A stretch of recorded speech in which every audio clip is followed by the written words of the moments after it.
लक्षात आलं तुम्हाला बोलणं. आणि जो कर्म करणार त्याला भोगावं लागणार. म्हणजे एक माणूस रस्त्याने चालला, त्यानं बघितला आंबा तोडला, आंबा खाल्ला, आंबा पोटामध्ये गेला, आंब्याचा झाडाचा मालक आला आणि त्याने घेतली काठी आणि ज्यानं आंबा खाल्लाय त्याच्या पाठी जोरात हाणली. पटकन बोला, आंबा कुणी बघितला? बोलत चला, आंबा कुणी बघितला? डोळ्यानं. तिथपर्यंत चालत कोण घेऊन गेलं? पाय. तोडला कुणी? हातानं. चगळला कुणी?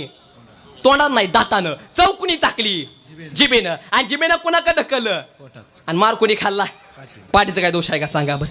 पाठ आधी नाही, मधी नाही, आद्यात नाही, मध्यात नाही, पण पाठीनं मार खाल्ला. पण पाणी कुठून आलं? डोळ्यातून. मग आंबा कुणी बघितला? केलेल्या कर्माचं फळ जाग्याला भेटलं.